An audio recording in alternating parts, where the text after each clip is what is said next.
నేను ఒకటే మిమ్మల్ని అందరినీ కోరుతున్నా, అవేర్నెస్ కూడా వారు చాలా భాస్కర్ గారు ఒక మాట చెప్పారు, హాస్పిటల్ పోకుండా ఉంటే that is the best way. నేను కూడా అదే కోరుకుంటున్నా.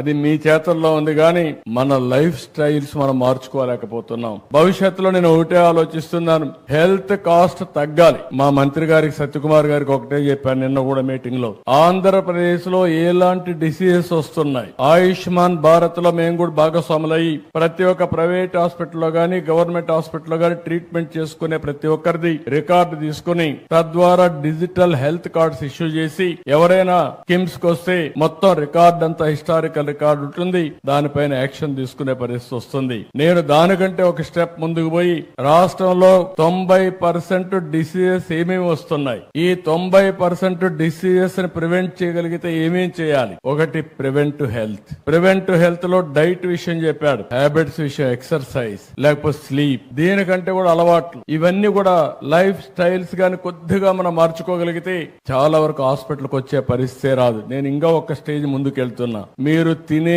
ఫుడ్ కూడా నేచురల్ ఫుడ్ ఉండాలని ప్రపంచంలోనే నేచురల్ ఫార్మింగ్ నెంబర్ 1 ఏ రాష్ట్రం అంటే దానికి చిరునామాగా ఆంధ్రప్రదేశ్ తయారవుతుంది, తయారు చేస్తున్నాం. ఒకసారి నేచురల్ ఫుడ్ వచ్చినప్పుడు నేను మాటల్లో చెప్పడం లేదు, టెక్నాలజీ వల్ల ట్రేసబిలిటీకి వస్తున్నాం. అంటే నువ్వు తినే ఫుడ్ ఒకసారి QR కోడ్ లో స్కాన్ చేసుకుంటే ఏ ఫామ్ నుంచి వచ్చింది, ఏం ప్రాసెస్ ఉపయోగించారు, ఎవ్రీథింగ్ డీటెయిల్స్ ఉంటాయి. దానికి ప్రూఫ్ ఆఫ్ కాన్సెప్ట్ కింద సర్టిఫికేషన్ ఉంటుంది. అంటే ఇది కరెక్ట్ గా ఆర్గానిక్ ఫుడ్, ఇది నేచురల్ ఫుడ్ అని సర్టిఫికేషన్ ఉంటుంది, ట్రేసబిలిటీ ఉంటుంది. దీన్ని కూడా ప్రమోట్ చేసే పరిస్థితికి వచ్చాం.